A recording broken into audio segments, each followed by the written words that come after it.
love the chase and the hunt, and I set the pace when I'm running. I always take what I want and I always give it 100. Don't need a bank, no I'm funded. Play the game like it's nothing. I'm always thankful for something. Don't take for granted, stay humble. Now wake up! It's time to look at the enemy. Look in the mirror if he is no friend to me. It's not working out, maybe it's the chemistry. It's time to break up so I can make a better me. Better believe. Olá e sejam bem-vindos a mais um episódio do canal Dividendos. Hoje vamos melhorar algumas coisas no Google Sheets que partilho convosco gratuitamente. Vou introduzir a valorização cambial na página principal para que consigam ver como é que o vosso portfólio evoluiu no caso de estarem a usar uma divisa estrangeira. Vou melhorar o separador de compras, introduzindo não só o custo em euros, mas também o estado da posição para poder avaliar as mais-valias através do método FIFO. E vou também colocar um exemplo para quem compra ETFs, seja em euros, seja em dólares, ajudando assim quem usa esse método de investimento. Já sabes que se retirares valor deste episódio, peço-te então que deixes um like e subscrevas o canal, ajudando assim o mesmo a crescer e a chegar até mais pessoas que possam estar interessadas neste tipo de conteúdo. E começamos pelo separador de compras. Vou criar mais duas colunas onde vou registar o valor em euros da transação e o estado da posição. O resultado da transação em euros é dado pelo produto entre o preço de compra em dólares e o valor da conversão da divisa médio desse dia. Feita então a primeira linha, podemos arrastar a célula e a fórmula é replicada para as restantes entradas. Em relação ao estado, criamos uma coluna adicional para reter os valores possíveis. Depois vamos à validação de dados, escolhemos o intervalo e ajustamos para todas as entradas.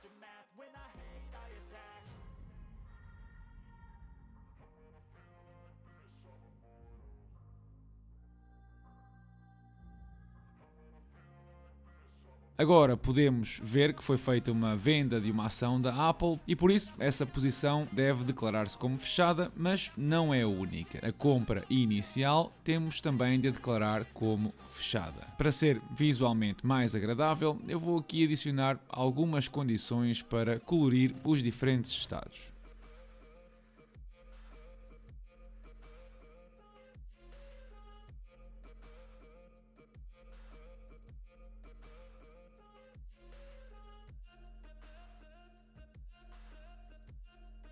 Com estes ajustes, já podemos ir à página principal para adicionar o tal impacto cambial e ajustar as funções de cálculo do custo base em função do método FIFO. Como podem ver, falta aqui o nosso custo base em euros. E para saber esse custo, queremos o valor em euros de todas as nossas operações do mercado ainda abertas. Ou seja, e eu vou colocar aqui o separador de compras para ser mais fácil perceber, queremos o somatório da coluna I, que acabamos de criar, quando o estado da coluna J é aberto. Usamos a função SUMIF, onde comparamos a coluna J com o texto, aberta, e em caso positivo contabilizamos os valores da coluna I.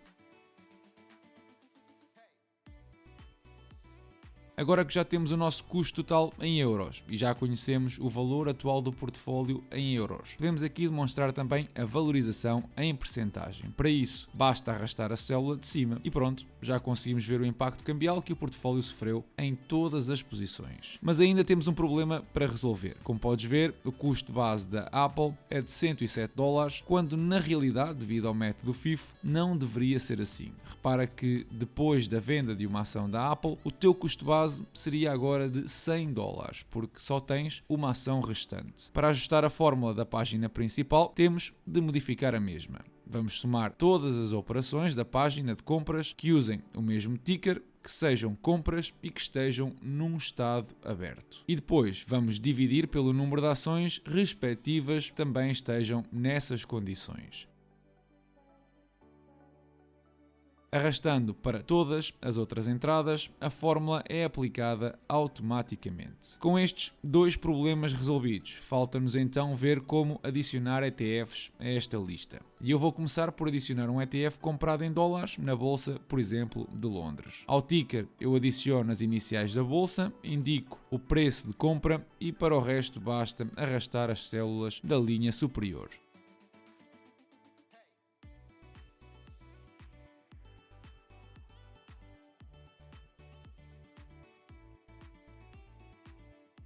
Depois, no separador principal, crio uma nova entrada onde registro o mesmo ticker e também arrasto todas as células da linha superior.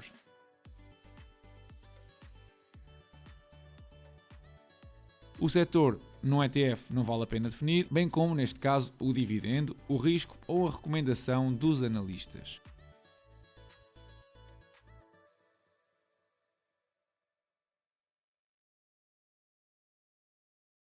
E agora vamos tentar fazer o mesmo com um ETF comprado em euros. Vamos ao separador de compras e eu vou comprar o mesmo ETF, mas desta vez na Bolsa de Amsterdão. Digamos que gastei 68 euros numa unidade. O preço em dólares será então o resultado da divisão desse valor pelo multiplicador cambial.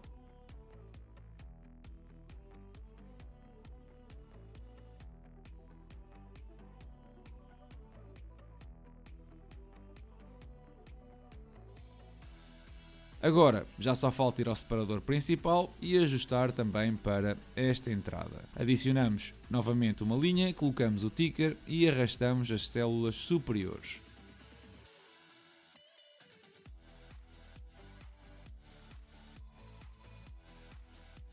Agora eu preciso de chamar a vossa atenção porque os valores que o Google Finance traz para este ETF estão em euros e não em dólares. Para isso precisam de converter o valor da variação diária e do preço de mercado, dividindo o valor de cada um pelo fator cambial.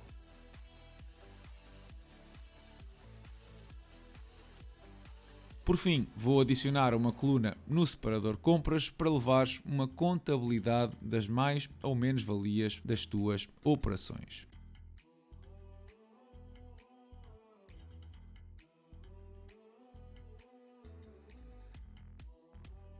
Esta semana foi novamente uma semana positiva para os mercados, com praticamente todos a apresentarem ganhos acima de 1%, exceção feita ao nosso PSI e ao índice do Reino Unido. Foi uma semana onde algumas empresas publicaram os seus relatórios financeiros do último trimestre de 2022 e algumas sofreram quedas importantes e eu quero fazer um update rápido sobre 3 delas. Começando pela 3M, caiu mais de 6% na terça-feira porque, além do crescimento de 2022 ter ficado aquém das expectativas, especialmente o crescimento orgânico abaixo de 1%, apresentaram projeções ainda mais negativas para 2023, com uma contração até 3% das vendas e com a projeção para os fluxos operativos a ficarem abaixo do que conseguiram no ano passado. Como o mercado não gosta de zero crescimento e porque a empresa tem ainda um risco associado a litígios graves em tribunal, os investidores fogem deste tipo de ações. E a segunda é a Intel. A empresa publicou um dos relatórios mais horríveis que eu já tive oportunidade de ver. A determinada altura do dia esteve a perder 10% em bolsa, que entretanto recuperou parcialmente. A receita caiu 20%, a margem bruta quase 13%, a margem operativa caiu 21% e os benefícios líquidos de 2022 caíram 60%. Isto acontece numa altura em que a empresa está a reestruturar internamente o seu modelo de negócio e a construir fábricas em várias partes do mundo para assim competir com a ASML e a Taiwan Semiconductors. O problema aqui é que quando se tem tantas despesas e os fluxos de caixa operativos não cobrem nem sequer os gastos, o dividendo fica em risco. Por agora, para o próximo trimestre, o dividendo está seguro, mas não me admirava nada que viesse a ser cortado ou diminuído nos próximos tempos. Isto não significa que eu vou vender a minha posição na empresa, mas significa que é uma aposta a muito longo prazo e que vai ser preciso muita paciência até ver alguns resultados deste investimento. Por fim, falar ainda na Navigator. A Navigator caiu quase 22% nos últimos 6 meses, dos 4 euros para os atuais 3,22 euros. Pode inicialmente causar alguma confusão, mas até é fácil perceber o porquê. No episódio 59 eu mostrei-vos que o preço do papel que a empresa vende está intimamente relacionado ao preço da pasta de madeira no mercado. Ora, esta matéria-prima disparou desde o início de 2021 até ao final de 2022. E isso viu-se refletido no preço da ação, que valorizou 60% neste período. Agora,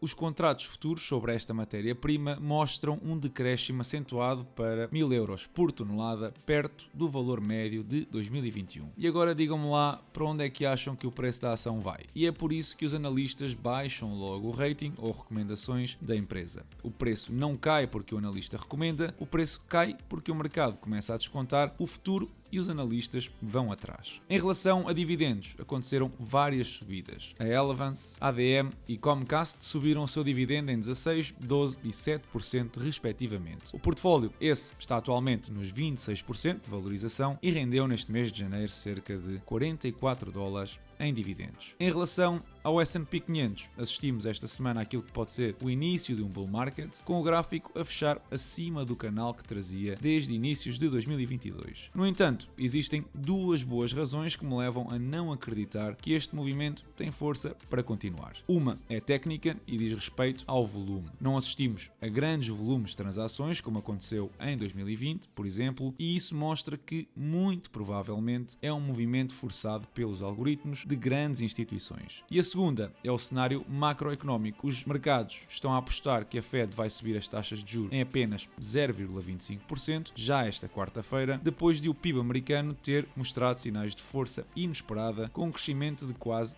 3%. Com a inflação a cair, a economia a mostrar sinais de força e o crescimento salarial a retroceder em dezembro, os mercados acham que a Fed vai baixar o ritmo das subidas e até pode acontecer. Mas continuam, na minha opinião, a não descontar as quedas nos benefícios das empresas que uma desaceleração económica pode trazer. É que estes layoffs da Google, da Microsoft, da Salesforce e mais recentemente da 3M, da IBM, da Hasbro, todos eles vão causar moça daqui a 1 ou 2 trimestres, pelo que ainda é cedo para cantar vitória. O dia 1 de fevereiro vai ser importante para confirmar ou não a subida, já que é precisamente quando a Fed comunica a decisão. Em relação ao Bitcoin, vimos uma subida repentina para os $23.000, mas antes de continuar a subir tem de consolidar na zona dos $19.000. Veremos se existe volume suficiente. Por agora, o indicador ADX mostra uma tendência a perder força, mas não significa necessariamente uma queda abrupta. Acho mais provável uma consolidação na zona de suporte. Ainda assim,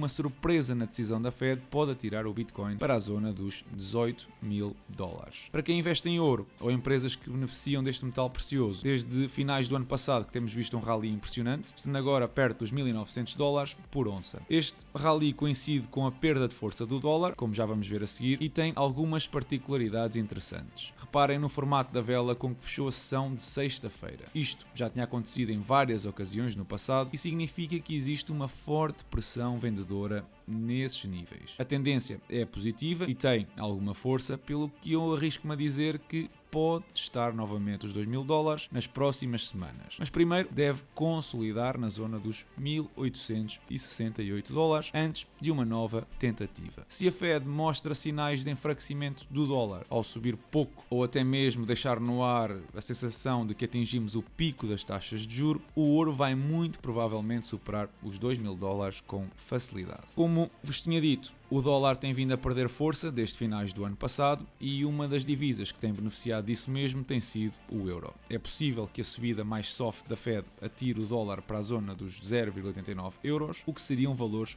pré-pandémicos. Mas também vai depender muito de como reage o Banco Central Europeu no dia seguinte. Isto podem ser boas notícias se estás a pensar converter euros em dólares, e a minha sugestão é que aguardes mais uns dias. Lembra-te que um dólar mais fraco encarece a importação dos Estados Unidos, o que, sendo uma economia super dependente do consumo, obrigará a Fed a intervir se necessário, pelo que em algum momento esta tendência vai inverter. E é tudo por hoje. Apoia o canal deixando o teu like, caso tenhas gostado do episódio, subscreve se ainda não o fizeste e partilha com os teus amigos, ajudando assim o canal a crescer. Segue-me nas redes sociais, Instagram e Patreon, onde encontras mais conteúdo, e usa o código DIVIDEND na Trading 212 para receberes uma ação gratuitamente. Da minha parte, eu desejo-vos uma excelente semana e bons investimentos.